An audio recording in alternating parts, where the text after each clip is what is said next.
이 손에 잡히는 공매 투자의 정석 이 책에서 그 36에서 263쪽 여기에 보면 공매 물건을 찾아가지고 어떻게 권리 분석하는가 이 부분에 대해서 나왔고, 그다음에 두 번째로는 그 36에서 그 64세로 해가지고 실제로 공매가 진행되는 사례를 5개 정도에서 우리가 꼭, 그리고 세 번째 특강 항에서는 65에서 82쪽으로 해가지고 4개 사례, 그러니까 총 9개 사례에서 우리가 공매를 입찰 들어갔을 때에 우리가 이제 실수하기 쉬운 사례 같은 경우는 있고, 그렇기 때문에 공매에서 권리 분석을 어떻게 해야 되는가 이 부분을 이제 갖고 하고, 네 번째 같은 경우는 그 실제 우리가 이제 온비디에서 공매 물건을 찾아가지고 입찰하는 방법을 공부하게 되고, 그리고 입찰서를 작성해서 제출하는 방법까지 한번 해보겠습니다. 그래서 보면 지금 같은 경우는 시간에 구애받지 않고 한 강좌가 한 30분씩 정도씩 해서 진행하도록 하고, 그 뭐 하다가 좀 궁금한 거 있으면 언제든지 질문해도 됩니다. 질문할 때는 꼭 마이크를 잡고 질문해줘야 이 방송으로 되고, 여러분이 집에 가서 이걸 다시 녹화로 볼 수 있거든, 지금 방송한 내용을. 그렇기 때문에 질문할 땐 말씀하시면 제가 이 마이크를 들 테니까 여기다 해가지고, 마이크를 잡는다고 해서 얼굴이 나가는 건 아니에요. 목소리만 나오니까. 그러니까 이제 너무 수줍어 하지 마시고 하시면 돼요. 왜냐면 그냥 질문을 받을 때 목소리가 안 들어오면 방송으로 듣는 분들은 좀 답답해 하니까, 여러분이 그럴 때 얘기하시면 제가 이거 눌러드리니까 꼭 얘기하시게. 미리 이거 시간 눌러 놓을 테니까요. 필요하시면 요거 얘기하시면 제가 전달해 드릴게요. 자, 그래서 공매 물건을 찾아 권리 분석하고 수익 분석하고 입찰을 찾는 방법 같은 경우는 요거는 페이지가 한 3, 40페이지 돼요. 한 30페이지 정도 되니까 좀 이제 중요한 부분 얘기하고 중요하지 않은 부분은 제가 이렇게 236쪽을 보면 이와 같이 그 공매의 권리 분석하는 것이 나오는데, 이 공매 같은 경우는 집행하는 기관마다 매각 조건과 권리 분석을 다르게 하죠. 그래서 이 공매가 어떻게 보면 이제 공매를 완벽하게 습득을 하려면 상당히 많은 정보를 가지고 있어야 한다. 그래서 공매 같은 경우는 어떻게 보면 그 보물찾기하고 비슷한 것 같아요. 자기가 노력을 많이 하고 거기다 기울였을 때 그만한 보답이 오는 거죠. 그래서 여러분 이제 금매물보다도 우리가 경매가 싸게 산다고 하고, 이 경매보다도 이제 공매가 낫다고 하고, 이제 공매보다도 뭐 이렇게 해가지고 또 뭐 나은 게 보면 그 중에 이제 실딱 공매 같은 경우도 있고, 그런데 이렇게 이제 보면 가끔 보면 이 그 경매를 투자하는 사람들 또는 경매를 한 2개월, 3개월씩 배우신 분들이 제일 많이 하는 부분이 뭐냐면, 아파트가 오래 들어가서 보니까 이 금매물을 사는 것만도 못하다 이런 얘기를 가끔 많이 하는 사람이 있어요. 그건 왜 그러냐면 어느 그 분야에 달인이 되지 못해서 그래요. 항상 이 선무당에 사람 잡는다 그래서 정말로 거기서 중요한 이제 그 포인트가 있는데 포인트를 못 잡고 수박걸딱히로 그 접근하다 보니까 차라리 금매물을 사는 게 더 나은 거죠. 물건을 찾지 못해서 그렇죠. 경매나 이 공매 같은 경우 이 왕도는 뭐냐면, 제일 좋은 방법이, 아무리 우리가 경매나 공매로 해도 싸게 사도 그게 안 오르고 반대로 가격이 떨어져 간다 그러면 그건 성공할 수가 없는 거죠. 그래서 여러분이 물건을 찾을 때가 제일 중요해요. 좋은 물건을 찾는 게 중요하고, 그러한 물건에 하자 없이 권리 분석을 잘해서 하자가 없이 인수할 권리가 없이 인수할 금액이 없이 낙찰받아 가지고 당장 현재적 가치로 해서 시세 차익을 보는 경우도 있고, 또는 이게 올라져 가지고 하는 거. 제 경험에 의하면은 아파트 가격이 막 올라갈 때인데, 지금 한 10년 전이 그랬어요. 아파트 가격이 막 올라갈 때인데, 그때 2007년 8년 막 이럴 때 막 올라가다 보니까, 그럴 때 보면 사놓으면은 하루에 뭐 몇천 올라갈 때도 있었어요. 그래서 난 그건 옛날 얘기인 줄만 알았어요. 옛날 얘기만. 그러더니 그 작년도 2017년도도 상반기에도 조금씩 막 오르더라고 사니까. 그러다가 2018년 들어가지고 올 뭐 그냥 봄부터 6, 7월 달 되니까 뭐 보름에 1억씩 막 올라가고 막 이래요. 그러니까 과거에 10년 전에만 그런 줄 알았더니 올해도 그러더라고. 올해가 2018년도죠.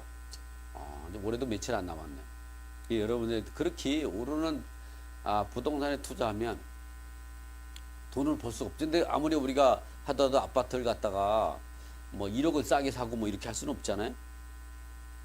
그렇지만 이게 싸게 사는 것도 중요해. 싸게 사봐야 5천만 원 정도 싸게 산다. 그래서 거기서 그게 한 1억이 올라준다 그러면 한 1억 5천 차이가 나는 거죠. 그래서 항상 여러분 부동산을 투자할 때는 오를 수 있는 거, 올라주는 거, 그런 부동산을 찾아야만이 된다. 그것이 돈이 되는 거지. 그 다음에 문제는 뭐냐면 권리의 하자가 있어서 인수할 권리가라든가 인수할 금액이 없는 물건을 찾아야 된다. 그래서 여러분이 경매나 이제 공매를 하면서 잘못하는 게 하나가 딱 있는데, 경매하고 공매에서 하는 사람들이 돈을 못 버는 이유가 뭔지 아세요? 뭐라고 생각해요? 여러분이 말을 안 하면 어떻겠어요? 이런 데 와서 점점 뺄 필요가 없어요. 점점. 어떻게 했어요? 응? 어떻게? 이게 부동산을 모르고 투자해서 그래. 부동산을 알고 경매나 공매를 해야 돈을 버는 거예요. 근데 여태까지 경매를 오래 했던 사람들은 뭐냐면 부동산을 모르고 투자해, 대부분이. 나도 왜 그거를 그렇게 하면 안 된다는 거를 갖다가 이제 처음에는 몰랐는데 나중에 보니까 경매를 하는 사람들이 부동산을 좀 알고 투자해야겠다 생각이 들어요. 그 다음에 이제 권리 분석을 해야 되는데, 권리 분석 같은 경우는 어떻게 보면 부동산을 알고 부동산의 그 가치를 분석할 수 있는 사람의 그런 걸 판단하는 것보다 권리 분석은 훨씬 쉽더라고요. 이 물건을 경매나 공매를 살 때 물건을요, 이 물건 권리 분석을 못 해가지고 입찰 못 돌아가는 경우는 없어요. 근데 그거보다 중요한 게 뭐냐면 그 부동산의 가치를 정확히 판단하는 게 굉장히 어렵죠. 그 정말 어려운 거예요. 부동산의 이 경매나 이 공매의 왕도는 뭐냐 하면 부동산을 좀 보는 눈을 가져야 되는데, 그거를 어떻게 부동산의 눈을 보는 눈을 갖겠냐 이게요. 직장 생활도 하고 투잡으로도 하고 이제 정년퇴직해서 이제 뭐 좀 돈 좀 조금 벌어가지고 아르바이트 좀 해가지고 이제 노후 연봉 쓰려고 그랬는데 언제 배우냐 이게. 배울 필요 없고 몸으로 떼우면 되는 거예요. 발품을 판다는 얘기 들어봤죠? 물건을 시세 조사할 때 이 부동산 한 군데 가서는 하면 안 돼요. 최소한 3군데, 4군데. 또 문제는 오늘 조사하며 하루 조사해서 그 가격을 갖고 내가 입찰가를 결정을 해서 입찰에 들어가서 돈을 벌려고 그러면 아무래도 자신감이 없죠. 그래서 하루 가가지고 분석해서 입찰에 들어가는 것도 그것도 너무 무책임한 일이죠. 그래서 여러분이 부동산 전문가가 되지 않고 부동산을 잘 모른다 할 때는 몸이 좀 고생하면 하면 돼요. 이 머리 쓰지 말고. 이 사람들은 뭐 시세 조사를 해라든가 물건 입찰 들어가라고 이렇게 얘기를 하면은, 물건을 이렇게 해주면 이 사람들은 어떻게 하냐면 현장 가지 않고 국토 실거래가 있죠. 그걸 갖고 그냥 거래하는 거예요. 인터넷에 나온 매물 시세 나온 거 있죠. 그걸 갖고 분석하고 입찰에 들어가는 사람이 있어요. 그 사람이 부동산 가격이 변할 수 있다고 생각하면 그렇게 할 수가 없는 거죠. 그래서 항상 여러분이 이제 물건을 조사할 때는 현장 가서 하루 가서 조사가 힘들면 그 다음날 또 가보면 어떠냐면, 어저께 조사했던 가격이 오늘 가면 그게 어저께 하고 오늘하고 똑같은 마음이 있다 그러면, 그런 일이 생긴다면 제가 이름을 바꿀게요. 여러분 있잖아요. 절대 어저께 가서 조사했던 내용하고 오늘 가서 조사한 내용 가면요. 마음이 바뀌어요. 한번 또 그 다음날 가봐요. 세 번째 다음날 가면요. 그게 또 달라요. 그래서 여러분이 부동산에 자신이 없다 그러면 2박 3일 다녀요. 3일만 다녀요. 같은 물건 갖고.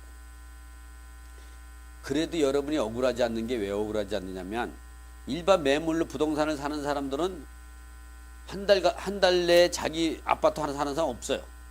2달, 3달을 다녀 물건 조사하러.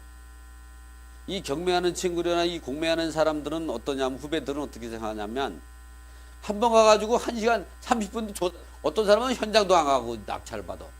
그런 사람이 어떻게 성공하겠냐는 얘기지. 이제 서론이 좀 긴 것 같던데 어쨌든 이게 제일 중요해요. 부동산에 자신감이 없으면 최소한 이틀은 가봐라. 그럼 여러분이 제 말이 어떤 거랄까요? 첫날 갈 거랑 그 다음날 간 거랑 느낌이 틀려. 그리고 이틀 갈 거 생각하니까 어떻게 했어요? 한 부동산에 가서도 편하게 얘기를 오랫동안 나눌 수가 있죠. 그리고 실제 나와 있는 매물 갖고 현장에도 조사도 갈 수 있어. 실제 살 것처럼 해가지고. 그렇게 해야만이 성공할 수 있다. 어쨌든 이 공매 같은 경우는 우리가 그 공매를 진행하는 집행기관마다 매각 조건과 권리 분석을 다르게 해야 한다. 자, 그러면 왜 그러냐? 이 매각하는 기간이 다양하게 이루어지고 있죠. 요같이 이제 이 압류세상 공매 같은 경우가 있어요.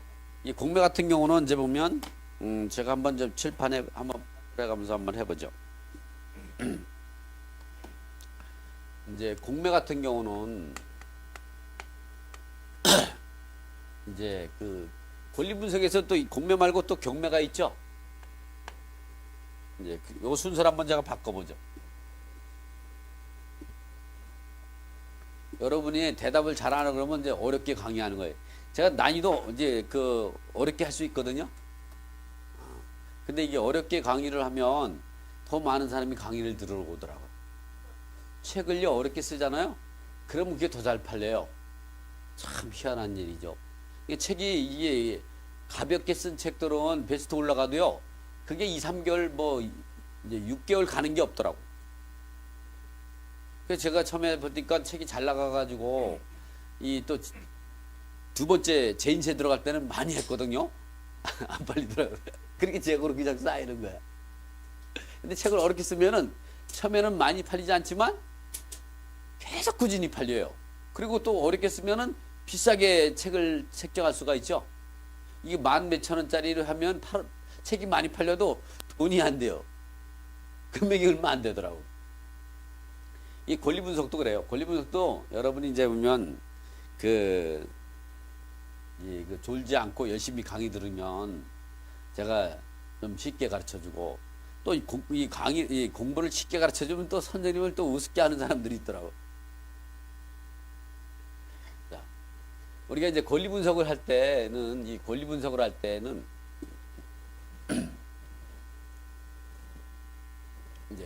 공매 이제 권리 분석을 할 때 이제 우리가 이제 경매가 있죠.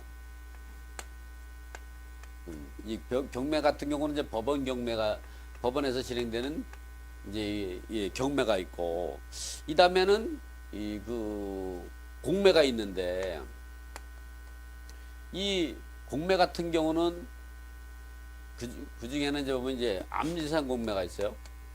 이 압류세상 공매 같은 경우는 누가 진행하냐면 세무서, 국세는 세무서, 그리고 지방세 같은 경우 시, 군, 부청장들이 체납자의 재산을 갖다 압류하고 공매를 진행한 거지. 이거 말고 또 4대 공과금, 국민건강보험이나 국민연금 또는 고용보험, 산재보험 등을 근로복지공단 이사장이 압류하고 공매에 붙이는 거죠. 이렇게 이런 요거를 국세, 지방세 그리고 공과금에 의해서 공매를 이 사람들이 공과금을 갖다 체납하면 체납자의 재산을 갖다가 압류하고 이제 한국자산관리 공매를 의뢰하는 걸 우리가 압류재산 공매라고 하는 거죠. 그 다음에 이렇게 이 암지상 공매하고 이 법원 경매가 있죠. 이 법원 경매 같은 경우는 이렇게 여기다 이 법원 경매 같은 경우는 이런 경우는 어떻게 매각 절차가 진행이 되냐면은 매각 결정 방식으로 이루어져요.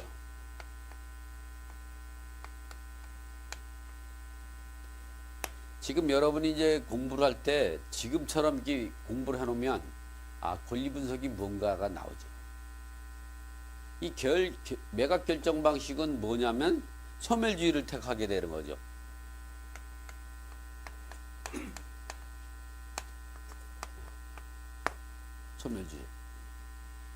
소멸주의. 이 매각 결정 방식하고 소멸주의를 택하는 것은 법원 경매와 암지상 공매밖에 없다. 우리나라에는. 그렇기 때문에 이 두 가지 같은 경우는 소멸주의를 택한다. 그럼 뭘 갖고 소멸주의를 택하느냐? 이 그 등기부에 가장 먼저 등기되어 있는 말소 기준을 갖고 하게 되는 거죠. 이 소멸주의는 매각 결정 이 소멸주의는 뭘 갖고 따지냐면은 이 등기부에 가장 먼저 등기된 채권을 기준으로. 왜 그러냐? 등기부에 가장 먼저 등기된 채권이라고 하면 그것을 보고서 그 이후의 권리들이 뭐 입주한 임차인이라든가 또는 등기부에 그 후순위로 등기된 채권자는 선순위 채권자에 의해서 우선변 채권을 행사하고 또는 선순위 채권자의 이 처분금지 효력에 의해서 이 후순위가 소멸될 거라는 걸 알고서 입주한 사람 임차인이라든가 또는 등기부에 후순위로 등기된 채권에 불과하기 때문에 그렇게 소멸되더라도 후순위 채권자라든가 후순위 이후에 입주한 임차인들이 예측하지 못한 손실이 아니고 예측했던 손실이기 때문에 그렇게 했던 사람들을 소멸시키는 거지, 경매로 따지면. 근데 그래서 여기는 등기부에 가장 먼저 등기된 거는 이제 보면 이렇게 근저당, 담보가등기, 가압류, 압류, 그리고 뭐 예외적으로 전세권 같은 경우도 될 수가 있죠. 집합건물 전세권자로서 경매 절차에서 배당 요구했다는 거, 자기가 직접 경매를 신청했을 때 이런 것들이 없다. 그러면 강제 경매 기입 등기가 되는 거죠. 그래서 이 말소 기준 권리보다 이후에 대부분이 이전에 등기되어 있는 경우는 드물어요. 이후에 등기됐다면 이게 소멸주의로 가는 거죠. 말소돼요. 말소 기준 권리 기준으로서 이건 소멸. 그러나 간혹 예외적으로 이 말소 기준은 먼저 등기된 권리가 있다. 예를 들어서 뭐 가등기가 있다. 또는 임차권이 있다. 또는 뭐 전세권이 있다. 그럼 이런 경우 있다면 요거를 인수하게 되는 거죠. 그런데 사실은 경매나 공매 중에서 이렇게 말소 기준 권리도 먼저 등기되어 있거나 입주한 임차인들이 있는 경우는 상당히 좀 드문 일이죠. 제가 볼 때는 이렇게 말소 기준 권리도 먼저 등기되어 있는 이런 가등기나 가처분이나 그 다음에 선순위 임차인이 있는 경우는 한 100으로 보면은 한 10개 물건도 안 되죠. 90%는요, 없어요. 90%가 뭐야? 95%죠. 그리고 이렇게 먼저 등기되어 있는 말소 기준과도 먼저 입주한 임차인이 있다고 하도 그러한 선순위 임차인이나 선순위 전세권자가 배당 요구해서 전액 배당받고 소멸되는 경우가 대부분이죠. 결국은 뭐냐면 100에 한 95%는 인수할 게 없다는 거죠. 그럼 그런 물건 중에서 우리가 우량한 물건을 선택하라는 예. 그래서 경매나 공매가 매각이 되면 우량한 물건이 중요하다는 거죠. 그래서 권리 분석은 법원 경매나 이 암지상 공매는 지금처럼 하는 거예요. 말소 기준 권리 이후의 권리는 소멸되고 이전에 그런 인수. 이거는 법원 경매나 암지상 공매만 이렇게 돼. 두 개만 매각 결정 방식으로 해서 말소 기준 권리 이후에 소멸주의를 간다. 그러나 우리가 이거 이외에는 인수주의를 가요. 이 법원 경매를 암지상 공매를 빼고 나머지는 다 인수주의야. 여러분 인수주의는 뭐냐면 대표적인 인수주의가 뭐냐면 여러분이 아파트를 사러 갈 때 여러분 가가지고 부동산에 가서 아파트도 안 사봤죠? 사보신 분? 사보면 어떻게 했어요? 가면 부동산 중개업자가 이 물건 사라 그러면 바로 사요? 어떻게 하세요? 이것 째고 저것 째고 막 그게 권리 분석이에요. 뭐 이거 살 때 보면 민수할 것이 등기부에 뭐 근저당이 설정되면 민수하는 거예요. 일반 매물 아파트 살 때 근저당이 설정이 됐거나 가압류 압류가 있다 그러면 그 매매 대금 갖고 이 중도금까지 지급하기 전에 그 중도금 갖고 말소해줘야만이 그걸 확인하고 잔금을 치르지 누가 그게 말소가 안 되는데 잔금을 치르겠어요. 이 권리 분석은 이 법원 경매나 이 공매 같은 경우는요, 권리 분석은 일반 매물로 사는 것보다 훨씬 쉬운 거예요. 단지 왜 경매나 공매로 사면은 어렵다고 생각하느냐 하면 안 해봤으니까. 여러분 나중에 여기서 대학을 졸업하고 또는 고등학교 졸업하고 입사를 하죠. 그러면 한 2, 3년 동안은 뭐 신입사원이나 마찬가지잖아요. 2, 3년 동안 또 일을 배워야 또 제대로 하는 거예요. 2, 3년 차 된 사람들은 사람 취급도 안 해줘. 그게 무슨 그 사람들이 일을 할 때 무슨 회사에 기득하겠어요. 2, 3년 지나야 저 사람 쓸만하구나 하죠. 입사하고 한 6개월 되고 나면 그거 뭐 와서 이제 그 어리버리하게 하고 일이 안 되잖아요. 여러분 시작할 때 그런 거예요. 여러분이 나중에 경매나 공매를 2, 3년만 해봐. 자기가 세상을 다 가진 것처럼 생각하죠.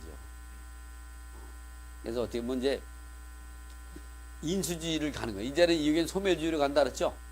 소멸주의는 쉬운 거예요. 간단해. 말소기준을 기준으로 해서 이전이냐 이유 갖고 따라가지고 이유는 다 소멸시켜버리는 거예요.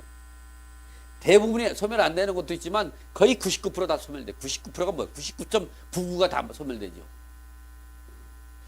후순위로 돼 있는 권리들이 뭐 가처분이라든가 또는 그 유치권이라든가 법정상권 뭐 이런 거 같은 경우는 예외적으로 안 될 수도 있지만 그런 거 이외에 특수물건 빼놓고는 다 소멸돼요.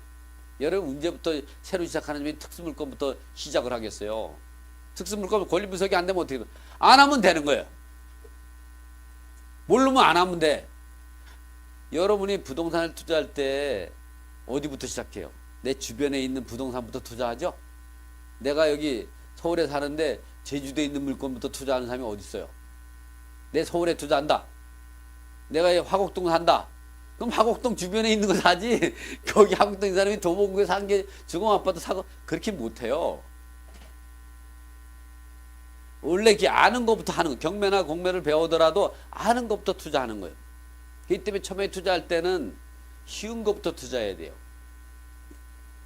그래서 이 법원 경매나 그 다음에 이제 이 공매 중에는 공매는 다 암지상 공매 빼놓고는 계약 체결 방식으로 하고 인수주의로 가요. 이거는 이제 앞에다 쓸게. 왜냐면 여러 개 써야 되니까. 이건 2개밖에 없으니까 뒤에다 썼죠. 이건 앞에다 쓸게요. 이 계약 체결 방식은 체결 방식으로 가요. 요거는 계약 체결 방식은 인수주의예요. 소멸되지 않아요. 이렇게 가는 게 무슨 공매가 있냐? 이 공매는 요 암시장 공매 첫 번째, 두 번째는 후기재산 공매.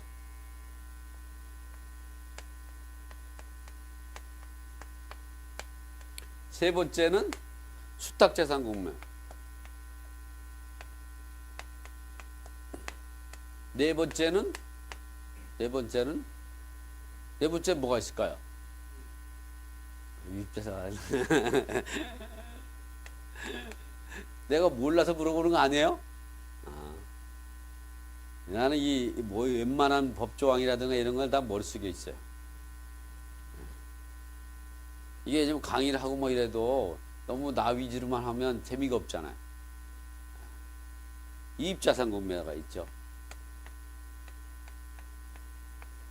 그리고 다섯 번째는 이용기간제. 이용기간이 왜냐면 이용기간은 상당히 많은 게 이용기간이 이제 보면 뭐 지자체도 이용기간이에요. 그리고 검찰청 또는 서울대공원. 서울대공원은 동물도 공매하죠. 관세청. 소방서에는 소방차 같은 것도 하죠. 경찰서에는 순찰차도 할 수도 있고. 이용기간. 또 주민센터에서 왜 컴퓨터 같은 거 이제 또 공매 올릴 수가 있어요. 냉장고도 올릴 수 있고. 그리고 이런 부분들이 이제 그 이용기간. 이용기간 재산 같은 경우는 부동산도 있고 동산도 있고 아주 별의별 게 다 있어요. 골동품도 있고.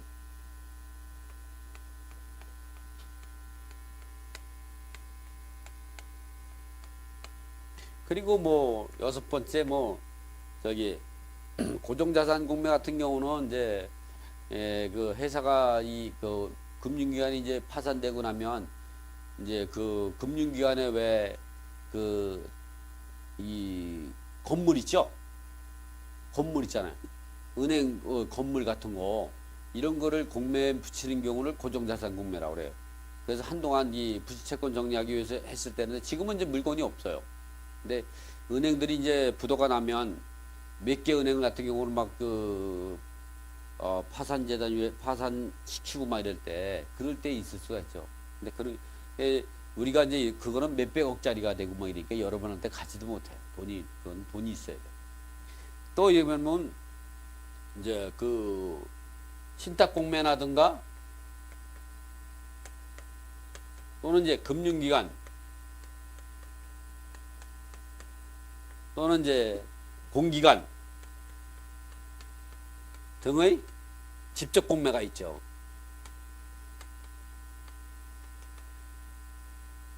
그리고 여러분이 하나 더 넣으면 이게 공매는 하지만 여러분이 부동산 사는 것도 계약 체결 방식으로 해서 인수주예요. 여러분이 살 때는 계약 체결 방식 인수주가 뭐냐 따질 때는 아 내가 부동산에 가서 부동산을 살 때 하고 똑같이 생각하면 된다 이게. 보니까 내가 부동산을 사는데 거기에 임차인이 있는지도 모르고 그 집 아파트를 샀대요. 그 임차인은 어디 대항력이 있죠? 그 보증금이 2억이래. 2억 인수해야 돼요. 이 물건은 그런 거예요. 이런 거는 권리 분석을 배우는 게 아니라 뭘 배워야겠어요? 매각 조건을 철저히 봐야죠. 여러분이 부동산에 가서 아파트를 살려고 그러는데 이 아파트 얼마 나왔다니까 알았어요. 사. 그냥 계약해버려. 근데 등기부에 보면 근저당이 시퍼렇게 살아있고 집에 보니까 임차인도 완전히 시퍼렇게 살아있는데 이 매도인하고 중개업자가 짜고서 매수인을 갖다가 완전히 골탕을 먹이려고 아주 난리치죠. 왜? 뭐 그렇게 해가지고 뭐 돈 몇 억 챙겨가지고 어디 가서 한 1년, 2년 살면 되죠. 아니면 그냥 도망가면 돼, 해외로. 안 보이는 데 가가지고 어떻게 했어요? 하와이 딱 가가지고 어떻게 했어요? 빨대 하나만 딱 가져가면 되는 게. 어떻게 했냐? 그 하와이 그 물속에 들어가가지고 빨대 올려놓고 손 마시고 있으면 되잖아. 그렇게 하는 사람은 어떻게 당하냐, 이게. 그리고 들어가서 산다는데 어떻게 할까? 돈 빼놓고. 현금 투자해서 한 5억이나 10억이나 50억을 해가지고 그 현금을 어떻게 했어요? 5만원짜리 사가지고 마늘밭에다가 묻어놓으면 되잖아, 이게. 누가 캐갈 거요? 그렇게 해봐야 뭐 한 2, 3년? 많이 살아요? 5년 살아요? 또 그럴싸해. 또 좋은 변호사 사면 또 양형기준 또 이게 따져가지고 또 하잖아요? 어떻게 사기를 당하면 안 되는 거야, 이게. 근데 여기서는 이거는 부동산 중개업자가 아니죠. 이거를 거래하고 있는 사람은 누구냐? 한국자산관리공사가 해요. 한국자산관리공사에 있는 임직원들이 공매를 진행할 때는 이렇게 개인 공인중개사가 하는 것보다 훨씬 안전하죠. 왜? 그 사람들은 월급 받고 하는 거지 이걸 뭐 더 많이 판다고 그래가지고 자기들한테 뭔 이득이 생기지 않죠? 그러나 공인중개사는 어떻게 했어요? 이걸 팔아야 중개수수료가 나오고 안 팔면 어떻게 했어요? 월급이 없는 거야. 문 닫아야 돼. 그러니까 그 사람들은 어떻게 해? 이 사심이 끼는 거지. 사심 알죠? 사람 죽이는 사심이 아니고 사심은 그래서 이런 거는 왜냐면 이 사람들이 사심 없이 물건을 공정하게 매각 절차를 진행하는데 여러분만 살라고 하는 사람만 너무 흥분해 가지고 이 따질 거 안 따지는 거예요. 왜냐면 이런 매각 조건이 어디 있느냐? 여기는 어떻게 매각하겠다는 매각 조건을 반드시 걸고 해요. 이 매각 조건을 어디다 걸었느냐? 공매 공고문에 있어요. 공매 공고문을 확인하면 이 공매 공고문에는 이 물건에 선순위 임차인이 있는데 이 임차인은 낙찰자가 인수하는 조건으로 매수인이 인수하는 조건으로 매각한다. 이 분명히 적혀 있다니까. 그리고 이 물건의 선순위 전세권인데 이거 인수해야 된다. 가등기에 있다. 이거 인수해야 된다. 아니면 또 이렇게 될 수 있어요. 낙찰 매수인이 이제 그 낙찰자라는 표현보다는 이제 보면 매수인이라는 표현을 쓰는 거거든요. 근데 매수인이라는 거는 이제 계약한 사람을 매수인이라고 하는 거 이게. 그리고 경매도 매각 결정이 되면 매수인이 되는 거죠. 그렇게 되다 보니까 어떻게 하냐면 이렇게 매수인 같은 경우가 매수인이 되면 이 매각 조건을 이 공매 공고문이 잘 보면 1차적으로는 공매 공고문, 2차로는 공매 입찰 기록이 있어요. 기록. 세 번째는 근데 이런 게 이거 두 가지만 읽어봐도 읽어보면 어떻게 했어요? 안심이 들 가죠? 여러분이 무슨 뭐 공매 대단한 전문가도 아니잖아요. 깨째째하게 그 보면 두 달, 세 달 공매 공부해가지고 공매 입찰 들어가려고 그랬는데 그 지식이 어디 이 바닥을 치죠? 여러분 바닥 치는 거 아세요? 주가가 바닥 친다 그랬죠? 지식도 바닥 쳐요. 두 달, 세 달 공부해가지고 그게 무슨 지식이에요, 이게. 그럼 어떻게 해? 불안하죠? 그러니까 이거 두 개만 봐가지고 불안해. 그러니까 어떻게 해? 돌다리 두드려가는 시점으로 공매를 진행하는 매각 절차를 진행하는 담당자가 있어요. 공매 담당자한테 한 번 더 물어보면 되죠? 공매 담당자한테 자 이게 내가 이거를 사면 주의할 사항이 뭐냐, 내가 인수할 것이 없느냐. 근데 그 공매 담당자한테 가서 이런 얘기를 하면 어때? 내가 공매를 오래 했는데 그래서 내가 공매는 완전히 그 달인이다. 그런데 이 물건에 대해서 내가 인수할 거 있냐 없냐 이렇게 얘기하면 어떻겠어요? 그렇게 대단하신 분이 왜 저한테 물어보시는가 이렇게 하죠? 그럼 공손하게 제가 잘 모르겠는데 이걸 낙찰받아서 인수할 게 없냐 이 걱정이 됩니다. 그럼 어떻게 했어요? 이 물어볼 때는 항상 알아도 모르는 척 낮은 자세로 물어봐야 돼요. 경매 계장한테 가서 물어볼 때도 마찬가지. 내가 내 집 마련하려고 여기 입찰 들어가려고 하는데 여기서 인수할 게 없는지 걱정이 돼서 잠을 못 잤습니다. 제발 좀 도와주세요. 이렇게 하면 어떻게 해요? 그렇게 없는 척 해야 돼. 재판할 때도 옷을 허름하게 입고 가고 불쌍하게 하고 가야 돼요. 운동화 신고, 잠바 입고 불쌍하게, 쉐도 잘 안 하고 깨지지고 가야 판사가 불쌍해서 이 동정을. 재판도 마찬가지예요. 이 상대방이 변호사잖아. 이 깨지지하고 불쌍해 보이잖아. 그럼 이 사람 편 들어요. 변호사 편 들지 않아요.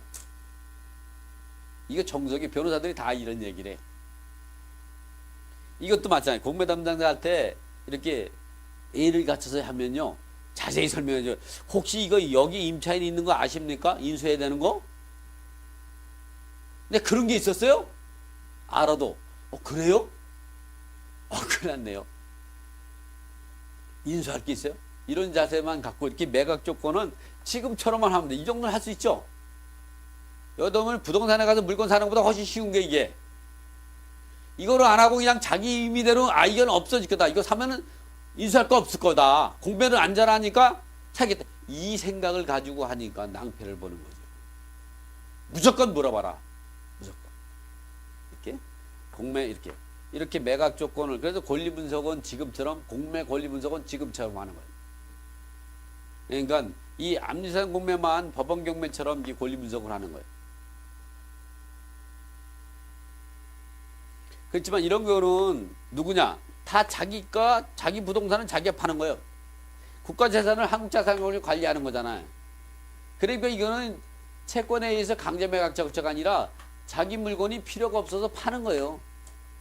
수탁 재산도 마찬가지요. 유입 자산도 마찬가지고 이것도 마찬가지. 이용기한들이 신탁 공매도 마찬가지예요. 물론 이제 담보 신탁에 의해서 공매가 진행이 되지만 어쨌든 그런 것들이 그렇게. 근데 신탁 공매 같은 경우는 권리 분석이 좀 필요해요. 그래서 여러분이 그 신탁 공매를 해서 돈을 좀 벌라 그러면 자기는 몇 억씩 벌라 그러면서 이거 책 하나에 2만 원인가 3만 원 밖에 안 되죠, 이거. 28,000원밖에 안 되는데 이것도 투자 안 하려고 그래. 택도 안 사보고 뭐냐면 왜 이렇게 물어봐 그래. 권리 분석은 지금처럼 하는 거예요. 그래서 이제 그 공매 같은 경우는 이렇게 권리 분석하는 스타일이 달라요. 이 계약 체결 방송 인수라 여러분이 조금만 낮은 자세로 꼼꼼하게 이게 챙겨 보면요 여기에 다 나와 있어. 그리고 모르면 좀 물어보면 돼. 물어본다고 체면 깎일 거 없죠. 이런 담당자 같은 사람들은요 공무원이에요. 다 준 공무원이에요. 공기업에 있는 한국자산관리공사가 준 공무원이죠. 이렇게 이제 권리 분석을 하면 된다.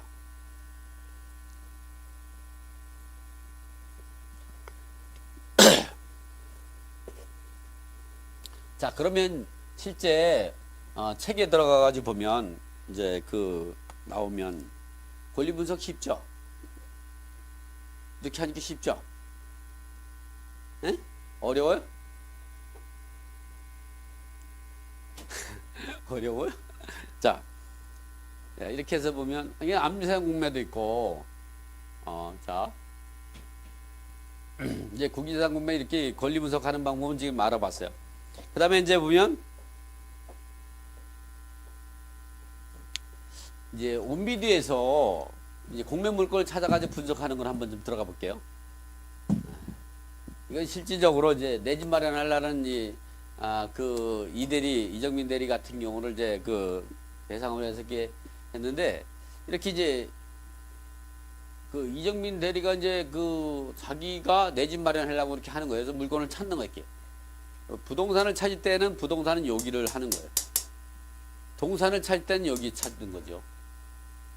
그리고 요걸 누르게 되면 이렇게 물건 검색이 이 내용이 나와요. 여기서 보면 이제 그 물건 검색을 누르면 자동으로 이 화면이 나와요. 뭐 지도 검색으로 할 수도 있지만 대부분은 이런 식으로 해서 하지 지도로 해서 찾지 않아요. 이렇게 되면 여기다가 처분 방식을 선택을 하죠. 그래서 매각할 건지 임대로 해서 임대일 때는 매각 공매만 찾겠다. 그럴 때 이거 누르고 나는 임대 공매 이걸 대부 공매라고 하거든요. 근데 대부라는 표현을 잘 안 쓰는 게 왜 그러냐면 대부는 이게 뭐 돈 빌려주고 이렇게 하는 그런 거가 유사하죠.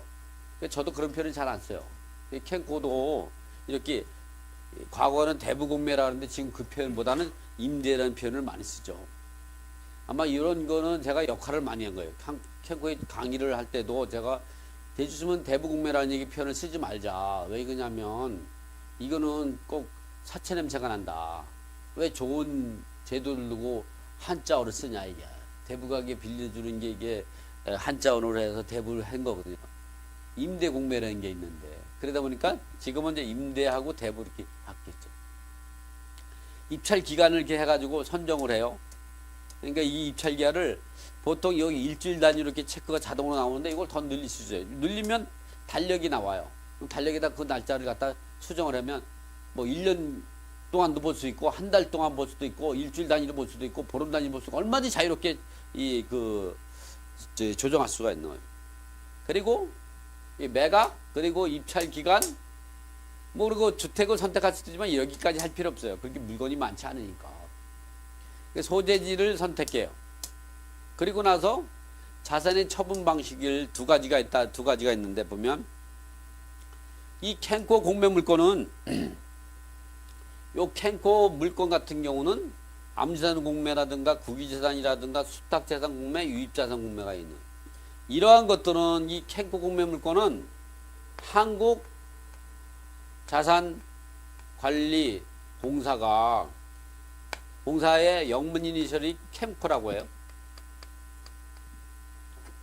이 캔코는 한국자산관리공사의 영문식 표현 방식이에요. 그렇기 때문에 영문 이니셜이라고 그러는데 어쨌든 캔코라고도 하고 이게 세계화 추사라고 그래가지고 용어로 많이 바꾸죠. 캔코.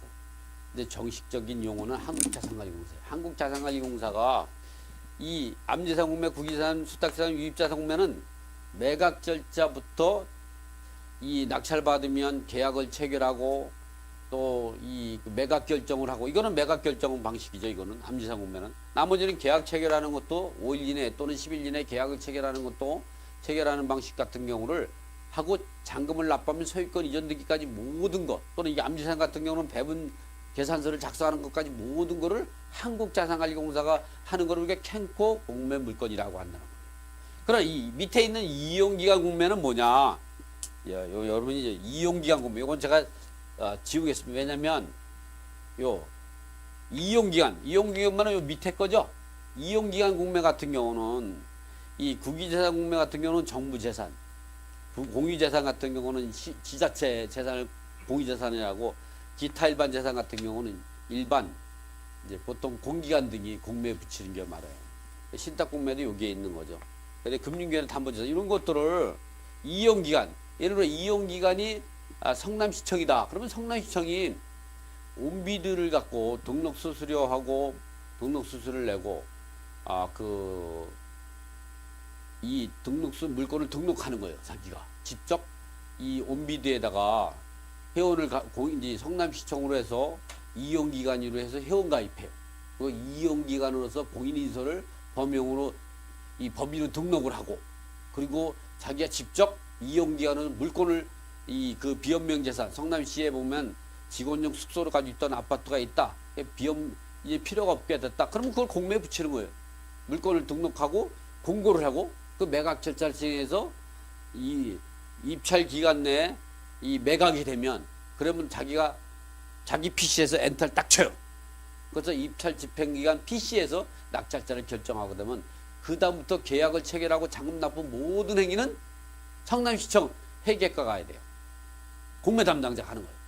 이용기간 같은 경우는 온비들을 수수료만 내고 이용하는 거예요. 실제 집행기간은 이용기관이 하는 거예요. 그렇기 때문에 이런 경우는 이용기관한테 공매 담당자에 전화해보면 아주 친절하게 보여줘요. 그리고 집도 보여줘요. 내가 집 좀 보일 수 있습니까? 그러면 몇 월 며칠 누굴 찾아가세요. 이래요. 거기 왜? 그 관리인이죠. 그 사람이 키를 가지고 있으니까 그 사람하고 얘기하시면 보여줄 겁니다. 그러니까 이런 이용기간 공매 물건 같은 경우는 집도 구경할 수 있어요. 이렇게 이루어진다. 이제 이렇게 해서 이제 물건을 찾죠. 물건 이렇게 암지상 공매를 선택을 하고 검색을 누르면, 여기 경기도에 있고 2016년 8월 3일부터 2016년 8월 10일 날 이 그 공매로 나온 물건, 그리고 매각 절차로 공매가 되는 물건이 이 검색이 되는 거예요. 검색을 해보면 지금과 같이 물건이, 그래서 이 물건을 찾은 거죠. 보니까 이게 이 물건을 보니까 이 물건이 이제 어디에 있느냐면 도봉구 창동에 있는 거죠. 그런데 3억 2천이요. 80.98이니까 34평이죠. 3억 2천인데 얼마냐면 2억 5천6백까지 떨어졌어. 그러면 3억 2천이 시세라고 이 가정을 한다면 2억 5천이면 한 얼마야? 한 7천 정도 싸게 살 수 있는 거죠. 그러면 어떻게? 현금이 7천이 없어도 되는 거죠. 그래서 이걸 갖고 우리가 전세로 살던 사람이 조금만 보태면 내 집을 마련할 수 있는데, 돈이 부족하다 그러면 은행에 대출을 좀 받으면 되죠. 그래서 전세를 살던 사람이 내 집 마련으로 갈아타는 거죠. 그 어떤 사람은 또 그러죠. 부동산에 투자하면 미친 사람이라고, 미친 짓이라고 하고 책 대박 났어요, 그 사람. 그들이 용인시장으로도 나온 출판에 다 떨어졌더만. 그런 사람인데 그 독자들은 그 사람 때문에 아마 몇 억씩 손해봤어요. 아파트를 안 사고 팔았으니까. 그 사람들이 왜 민사소송을 제기 안 하는지 모르겠어요. 자, 그래서 이 물건이 좋은지 안 좋은지를 어떻게 분석을 하냐. 이렇게 물건 세부 정보가 나와요. 이 세부 정보는 그 토지와 건물 면적이 어디 있고 어디 위치에 있고 이런 부분이 나오는 거예요. 그 다음에 이 암재산 정보를 이렇게 누르게 되면, 이 암재산 정보에서는 여기는 등기부에 등기되어 있는 내역이 나오고, 요거는 그 주택에 거주하는 임차인들이 나오죠. 그래서 여기에 말소기준을 기준으로 해서 이 사람이 먼저 대항 요건을 갖췄느냐 나중에 갖췄느냐에 따라서 이 사람이 대항력이 있어서 낙찰자가 인수해야 되는지 아니면 소멸되는지, 이 사람이 선순위 임차인인데 말소기준 걸보다 먼저 대항 요건을 갖추고 전입신고 확정일자를 갖춘 임차인인데 이 사람이 배당 요구해가지고 전액 배당 받았다. 전액 배당을 받겠다. 이러면 소멸되는 거죠. 그럼 인수할 게 없죠. 여러분이 생각할 때는 항상 권리 분석을 할 때는 이렇게 개념을 가지는 거죠. 하나 쭉 긋고 이렇게 십자를 딱 그리는 거죠. 이 일자는 뭐예요? 말소 기준이요. 이 말소 기준은 어디 있느냐? 여기에 있는, 여기서 가장 먼저 등기되어 있는 게 말소 기준권이 되는 거죠. 그리고 여기는 뭐냐? 요 임차인 등이 여기에 있으면 인수, 여기에 있으면 소멸. 그런데 이 사람이 이 대항력을 주장하는 게 아니라 여기 선순위 임차인 같은 경우는 대항력을 주장할 수도 있고 대항력을 포기하고 배당 요구할 수 있죠. 이렇게 선순위 임차인 같은 경우는 여러분이 이제 어떻게 보면 자기가 대항력을 주장할 수도 있고 대항력을 포기하고 그 우선 면제권으로 이 배당 요구 종기까지 계약 해지 의사를 밝히면서 배당 요구해가지고 그 우선 면제권으로 이 배당받을 수 있는 권리가 있는 거죠. 그래서 미배당금이 생기면 그 미배당금이 생기는 것까지 대항력을 주장한 대항력은 이미 포기했어. 그러니까 대항력 더 이상 없는 거예요. 그 미배당금에 대해서 줄 때까지 주택인도를 거부할 수 있는 동시이행 항변권을 가지고 있는 거죠. 그런 게 어디서 나왔느냐? 일반 임대차에서 나온 거예요.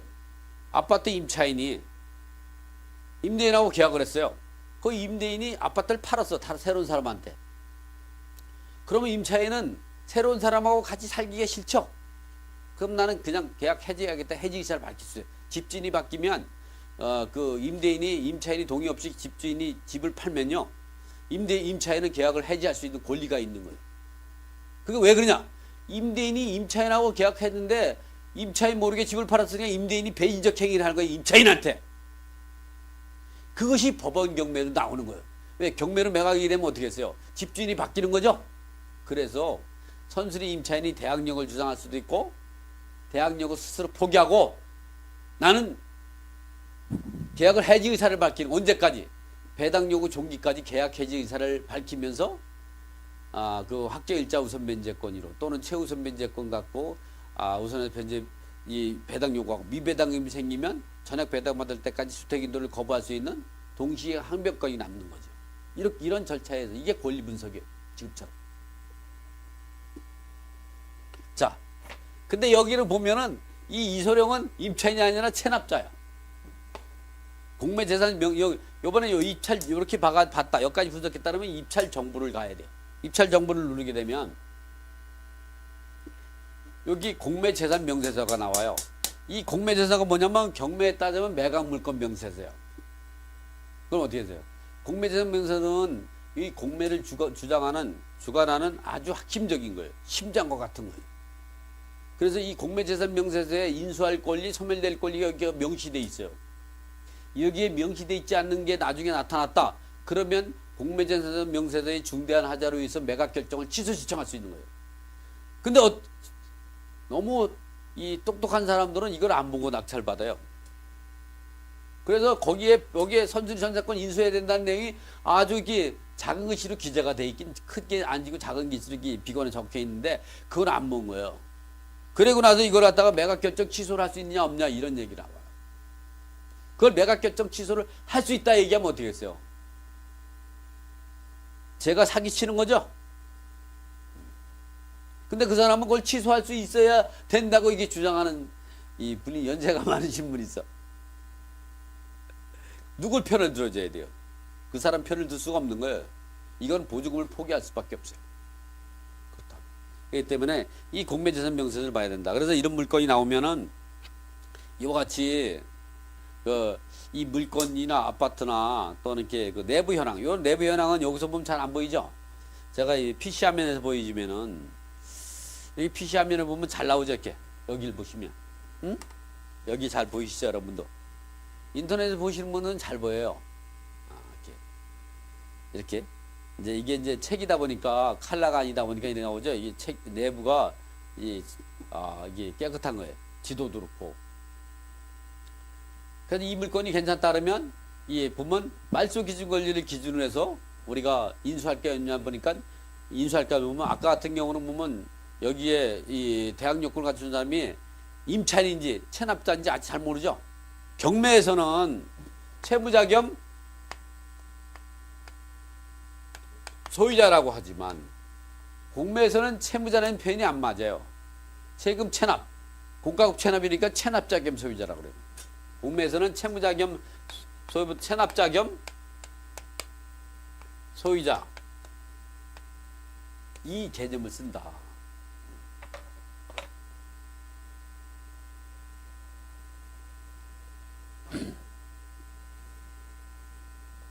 자,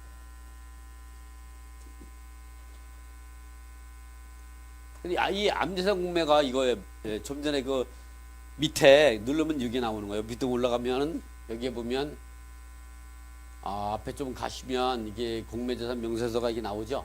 여기에 요걸 누르면요, 요걸 누르게 되면 이 화면이 나오는 거죠.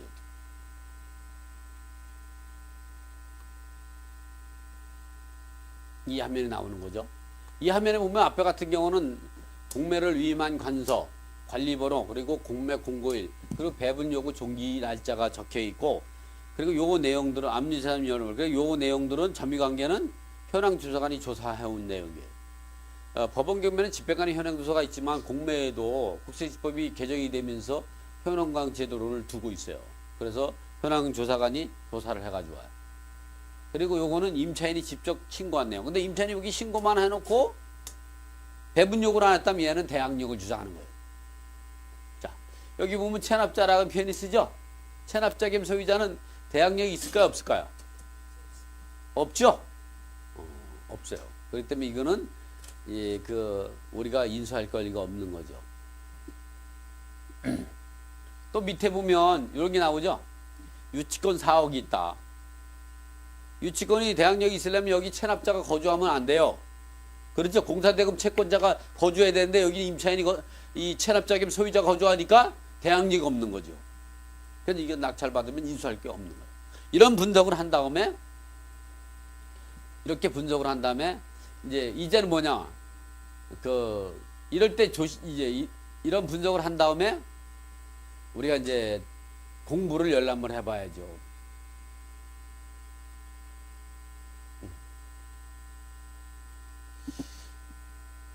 여기 이제 이렇게 한 다음에 이제 보면 이렇게 이제 2차적으로 어떤 걸 하냐? 최소한 공매를 입찰 들어가려면 이렇게 공적 장부 즉 등기부하고 그다음에 이게 잘 안 보이시 보이게 해서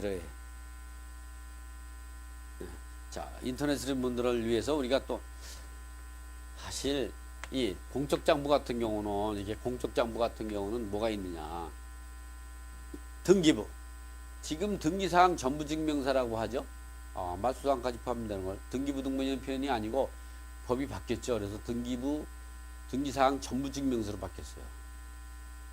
그리고 그걸 약칭을 해서 그냥 등기부라고 한 거예요. 그 다음에 이 건축물 대장.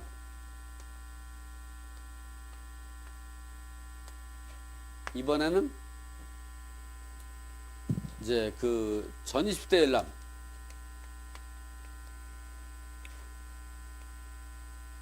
공매 이 입찰 기록을 정보를 가지고 가가지고 주민센터에 가가지고 신분증 가지고 가면은 전입세 열람을 발급받을 수 있죠. 이렇게 하십시오. 근데 보면 이제 이렇게 최소한 등기부 건축물 대장. 근데 전입세 열람은 좀 전에 보면 공매재산명세서에 전입세 열람이 등재가 돼 있죠 거기에. 근데 그거는 이미 6개월 전에서 1년 전에 기록이에요. 그래서 항상 따끈따끈한 정보가 필요하죠. 그래서 항상 여러분들은 이렇게 등기부하고 건축물장 전입세 열람은 꼭 열람을 별도로 새로 해봐야 돼요. 경매도 마찬가지예요. 항상 현재가 중요하니까 이렇게 해서 등기부에 또 여기에 공매 기록에서 발견되지 못한 좀 문제가 있는 권리가 있지 않나. 또는 이 공매가 들어가고 나가지고 또 실지 매각 절차가 진행되면 최소한 6개월 정도 되죠. 그러면 그 사이에 또 다른 권리가 생길 수도 있어요. 뭐 소유권 말소 청구에 따른 가처분도 있을 수 있고, 또는 이제 그 다음에 유치권자가 채권 가압류 있고 이런 부분들이 생길 수가 있는 거죠. 또 이렇게 건축물 대장을 왜 떼봐야 위반 건축물이 있을 수가 있어요. 위반 건축물. 또 이 전입도를 왜 떼봐야 되냐? 현재에 누가 점유하고 있느냐? 점유자를 바뀔 수가 있죠. 이런 걸 꼭 가보고 이런 결제 봐서 이상이 없다. 그러면 어떻게 현장 답사를 가는 거죠. 이렇게 1차적으로 공적 정보 확인하고 현장 답사를 2차적으로 해야 된다. 현장 답사에 가서 우리가 해야 될 것은 뭐냐? 현장 답사에서 우리가 해야 될 부분은 이거는 이제 법원 경매도 마찬가지, 공매도 마찬가지. 현장 답사를 가가지고 2차 현장 답사. 현장 답사에 가서 이 그 권리 분석을 할 때, 물건을 조사할 때 사람이 사실은 너무 사람이 착하면 안 돼요. 그러니까 어떻게 자기가 이 물건이 이제 경매가 나왔는데 이 물건이 공매 나왔는데 이 물건 시세가 얼마가 합니까? 하면 어떻게 해요? 그 물건을 물어보는 부동산 공인중개사 분께서 대부분이 내가 보기에는 절반 이상 제대로 답변 안 해요. 하더라도 가격을 어떻게 했어요? 상당히 낮은 거를 해버리죠. 또 자기가 입찰 들어가려고 하면 더 낮게 쳐요. 입찰가를. 그럼 결국 뭐냐면은 그 사람들한테 이용 나가는 거예요. 그래서 제가 잘 싸먹는 법이 저는 이제는 못해요. 왜냐면 이 계약서 작성의 비밀이라든가 부동산 임대차 상시 사전에 대한 저자이기 때문에 공인중개사들이 많이 알아요. 그리고 제가 유튜브 방송을 많이 하니까. 그러니까 지금은 제가 이제 못하고 차라리 그냥 책 하나 선물 하나 줘. 책 하나 뭐 얼마 안 하죠? 1만 원이죠? 근데 그 사람들한테 브리핑을 받아요. 정확하게. 차라리 저는 그냥 당당하게 해. 여러분은 그럴 수가 없죠? 그렇다고 여러분이 책을 쓰려면 어떻게 했어요? 쓰기 전에 여러분 먼저 하늘나라로 가. 쉬운 거 아니죠. 그러니까 여러분이 가서 어떻게 했냐? 가서 실제 부동산을 사는 것처럼 연기를 해야죠. 그리고 부동산이 실제 매물 나온 걸 직접 들어가서 보고 그리고 이야기를 자꾸 해야 돼. 그리고 내부도 봐야 되고 아파트는 그거죠 뭐. 이 아파트가 뭐 한동 같은 아파트인데 이 구조나 뭐 똑같지 않아요? 그러니까 어떻게 실제 들어가서 보고 그럼 어떻게 실제 살 것처럼 생각하죠? 그리고 나서 내가 낙찰 받았어. 근데 또 그 사람들이 팔아줘야 되잖아요? 권리 분석을 할 때는 물건을 현장 가서 공인중개사를 담당할 때는 물건을 갖다가 좀 야박하게 할 정도로 이렇게 밑으로 얘기하는 사람들 의견도 들어줄 필요 있어요. 근데 팔 때는 그런 사람한테 물건 내놓으면 안 돼요. 내가 낙찰받은 물건도 똑같이 가격을 깎죠. 그래서 어때냐? 물건을 살 때는 내가 이제 일반 매물을 살 때는 가격을 깎아서 제일 낮은 가격으로 판매하는 사람한테 물건을 사야 돼. 팔 때는 그런 사람한테 가면 안 돼. 누구한테 가냐? 높은 가격 매물 내놓은 데 있죠? 그 사람한테 가야 비싸게 팔아주는 거예요. 그 사람한테. 아셨죠? 이게 중요한 거예요. 근데 제가 나만 아는 거예요.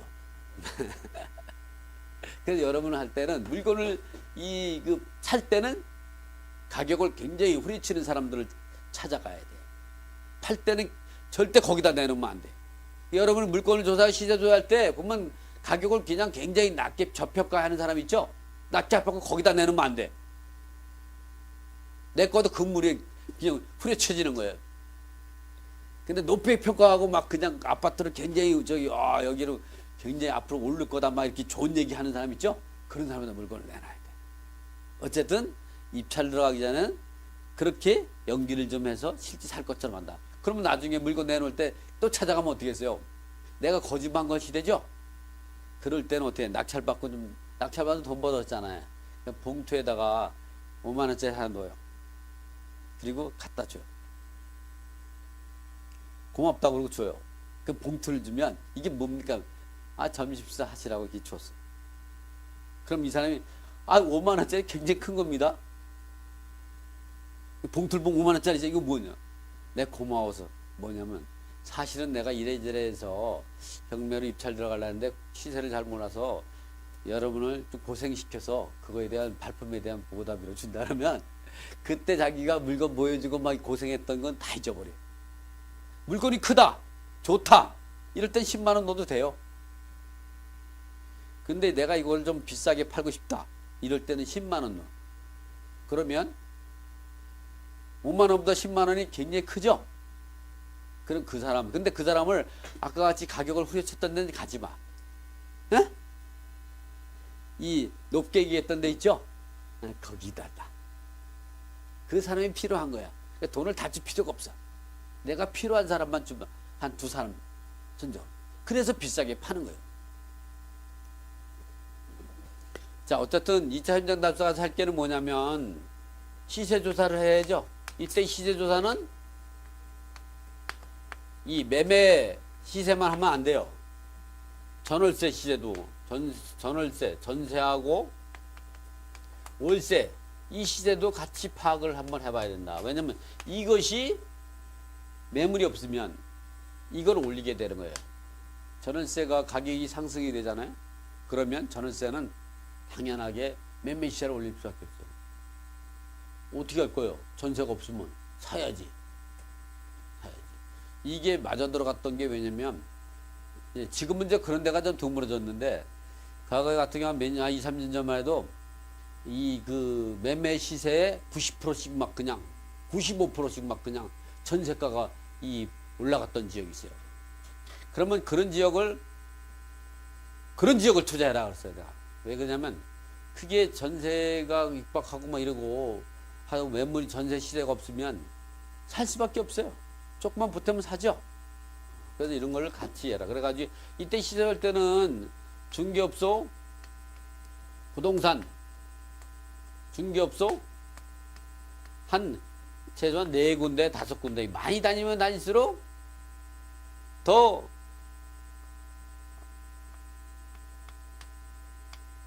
가격 조사를 정확하게 하는 거예요.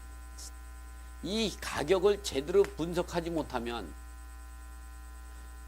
자기가 그 분석 데이터를 갖고 입찰가를 결정해서 입찰에 들어가면 1등 못해요. 1등 해도 문제야. 시세도 더 쓴 거죠. 1등 못하면 어떻게 했어요? 다른 사람들은 시세를 제대로 알고 더 높은 가격에서 1등 했어. 나는 보니까 1등도 아니고 5등 했어. 여러분 입찰 들어갔는데 5등 하는 사람 있죠? 그 사람을 무능력자라고 해요. 능력이 없는 사람이야. 그리고 다른 표현은 뭐냐면 게으른 사람. 이 경매나 이 공매는요, 게으른 사람들까지 밥그릇이 가지 않아요. 여러분이 자신감이 없다 이랬을 때는 2박 3일 다녀. 아니 몇 천만 원 벌라는 사람이 나는 재미난 게 너무 이 후배들이라든가 이 제자분들한테 너무 안 좋게 생각하는 건 뭔지 알아요? 경매로 물건 조사하러 간 사람이 거기엔 관심이 없고 이상하게 다른 데 관심이 있어. 같이 친구들하고 가가지고 물건을 1시간 딱 1시간만 딱 봐요. 그래, 이게 좋네. 그리고 나서 뭐냐면 한 5시간, 6시간 술 처먹고 다녀. 이게 공개 방송에서 이건 제가 다시 집어넣을게요. 처먹었다는 얘기라. 그러면 안 돼요. 그래서 물건을 조사하러 갈 때는 누구 같이 가는 건 별로 안 좋아요. 같이 갈 사람이면 열심히 5시간, 6시간 같이 열심히 발품 팔아줘야 돼요. 그리고 괜히 헛바람 넣는 사람 있죠. 되지도 않는 사람들. 이거 사면 안 돼. 이거 돈 안 돼. 근데 그런 거 안 샀잖아? 그런 게 많이 올라요. 친구 간다, 친구가 못 사게 말려. 그게 몇 억씩 올라요.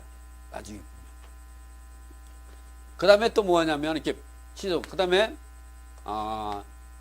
이제 전입세 열람을 해봐라. 현장 가서, 주민센터 가서 세대 열람. 그리고 세 번째는 관리비, 체납 여부를. 이 관리비는 공용관리비로 3년치 원금만 해당이 되는 거예요. 지연손해금 같은 경우는 포함이 되지 않아요. 그리고 3년이 초과되면 소멸시효에 대해서 인수할 필요가 없어요. 이 경영관리비 같은 경우는 사용자 부담이고 매수인이 부담하지 않아요. 근데 이 공용관리비 같은 경우는 유치권이에요. 이 때문에 이 공용관리비 관리비는 유치권으로서 낙찰자가 인수해야 되는 거예요. 이렇게.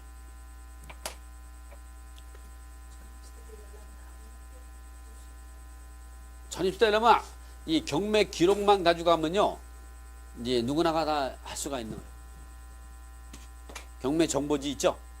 어디 있나 하나만 공매 정보지 같이 이런 정보지만 가져가면 가지고 가고 신분증 가져가고 뭐 300원인가요? 300원인가 500원인가 좀 600원인가? 뭐 그렇죠.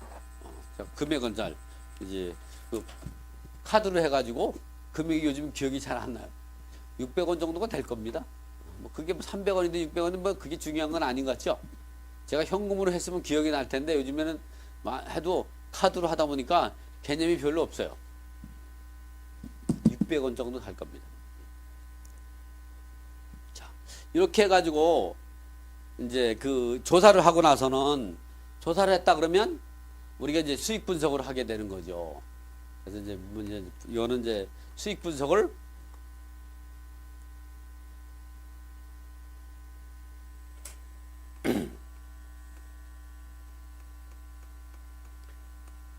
이 수익 분석 같은 경우는 이제 보면 이제 제가 한번 판서를 해가면서 다시 보죠. 이렇게 이렇게 이 부분은 이제 보면 전입도 엘람을 하고 이 전입도 엘람 할 때는 이게 최초 전입자가 이를 기준으로 해서 대항력을 기준으로 하는 거예요.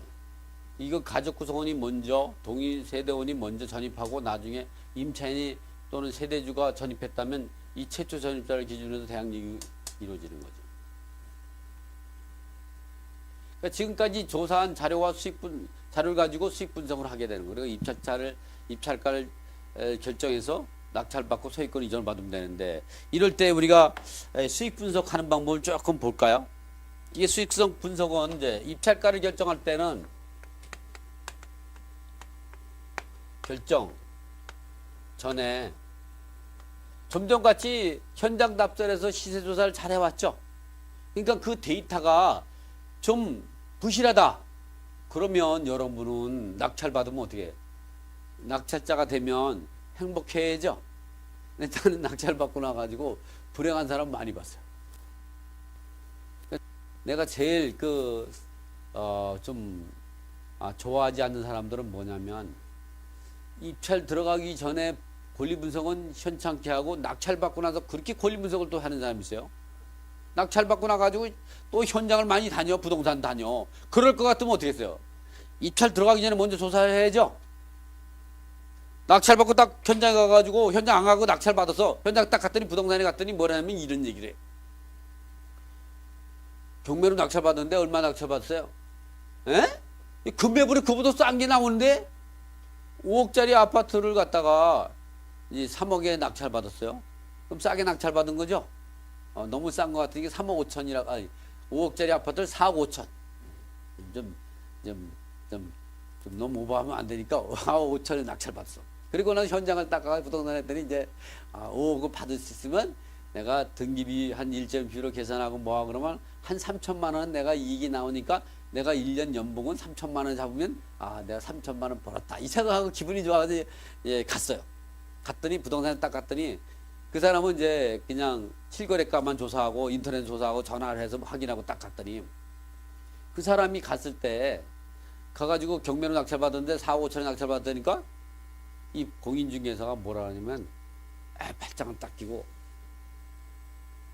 그래요? 그거 너무 비싸게 낙찰 받았는데요. 지금 거래되는 게 4억 5천입니다. 이래. 근데 실제 4억 5천에 거래되는 게 아니라 실제 4억 9천 5억에 거래돼도 그렇게 얘기해요. 그러면 그거 갖고 그 사람은 이제 어떤 경우에냐면 잔금 안 치러요.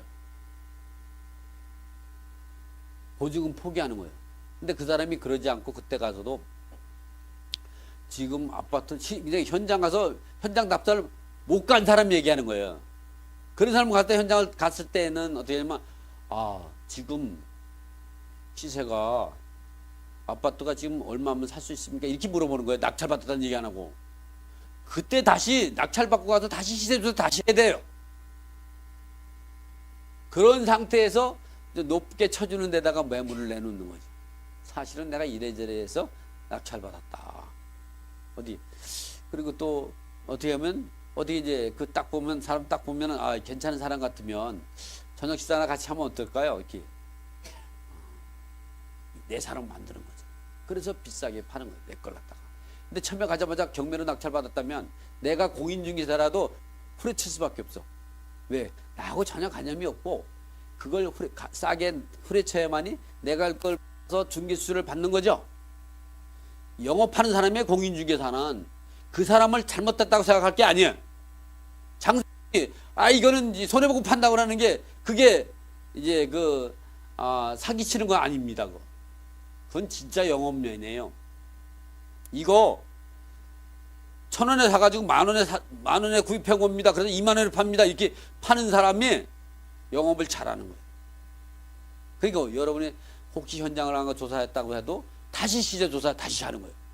그리고 그 중에 내 마음에 들어가는 높게 평가해 주는 데다가 매물을 내놔야지, 싸게 평가해 주는 데다가 내놓으면 괜히 내 물건 완전히 가격 저감시켜버리는 거, 다운시켜버리는 거. 어쨌든 그래가지고 조사를 해서 그러면 그 조사를 갖고 내가 이제 매도가 또는 이 매수가가 낙찰가죠. 요 금액을 예를 들어서 5억이다. 그리고 매수가가 뭐 4억 원이다. 그러면 여기다가 플러스 되는 게 뭐냐면 필요 재경비가 들어가죠. 이 필요 재경비에는 명도 비용도 들어가죠. 이래가지고 여기에 보통 한 1.5% 정도 들어가죠. 포함이. 그래서 이 계산을 하고, 그리고 내가 팔 수 있는 이 가격대하고 해가지고 추가로 들어가는 게 뭐냐면은 매도시 중개수수료가 또 들어가요. 그리고 양도소득세, 그리고 여기에 10%에 해당되는 지방소득세가 또 포함이 되죠. 이런 거를 계산해서 수익 분석해서 내가 얼마 정도 벌면 된다. 이걸 판단하게 되는 거예요. 그래서 그리고 다른 사람이면 얼마 정도 쓰겠다 생각했을 때는 내가 낙찰 받으려면 어떻게 해야 돼? 내 이 수익률을, 기대 수익률을 좀 내리면 되는 거죠. 이래서 입찰가를 결정해서, 입찰가는 반드시 어디서 하냐? 입찰 들어가기 하루 전에 결정 내려야 돼요. 현장 가서 그 분위기 보고 입찰가 쓰잖아요. 그러면 뭐냐? 1등은 할 수 있는데 낙찰 받고 나면 기분이 굉장히 나빠요. 남는 게 없죠. 내가 왜 경매를 하겠어요? 내가 왜 공매를 하겠어요? 뭐 때문에 한다고요? 돈 벌려고 하는 거죠. 여러분 뭐 공부하기 위해서 경매나 이 공매 같은 경우는요, 이 공부하기 위해서 하는 게 아니에요. 돈 벌려고. 근데 이번에 경매나 공매를 배우면서 공부하기 위해서 이 배우는 사람이 많더라고요. 이 공매를 한 100명이 배우잖아요. 한 명밖에 안 해요. 그것도 하려면 용기가 있어야 되는 거예요. 이 부분은 이렇게 마치고